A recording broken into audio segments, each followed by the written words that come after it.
È nel momento di massima espansione del suo impero che Venezia raggiunge la forma più armonica del suo dispositivo di governo. Gli organi centrali dello Stato formavano una piramide che aveva alla base l'Assemblea Popolare e al vertice il Doge. Fra l'una e l'altra c'erano il Maggior Consiglio, il Senato, il Minor Consiglio e tutta una serie di collegi e commissioni con prerogative speciali.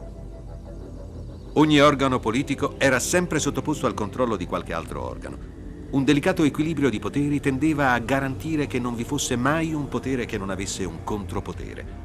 Inoltre, la diffidenza verso il potere personale faceva sì che i veneziani si affidassero a commissioni e consigli piccoli e grandi e mai al singolo. Ogni decisione politica aveva sempre carattere collettivo.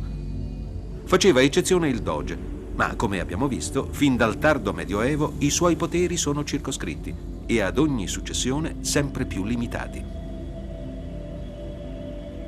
Il mutuo controllo tra i vari organi, la rapida rotazione delle cariche, impedirono il costituirsi di sacche anomale di potere individuale. Morto il Doge, celebrati i funerali, vi era l'esame post mortem.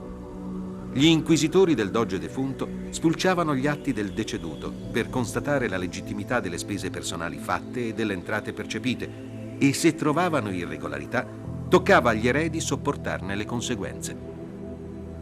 Un grande doge come Leonardo Loredan, ai primi del Cinquecento, anima della resistenza di Venezia contro quasi tutta Europa, confederata nella Lega di Cambrai, ebbe un'inchiesta post mortem durata più di 2 anni e conclusa con l'imposizione agli eredi di restituire 2700 ducati percepiti illegittimamente da Loredan durante il suo periodo dogale.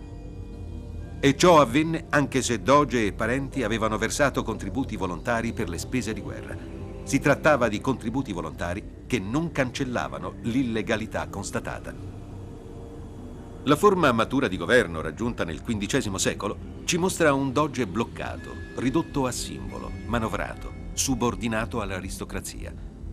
Le leggi lo rendono perennemente dipendente. Ricolmo di esteriori onorificenze, lussuosamente impacchettato, il doge vive nell'artificiosa atmosfera della cerimonia. Profuso d'oro, preziose le insegne, splendida la porpora, ma l'aristocrazia che lo esprime non tollera slittamenti monarchici.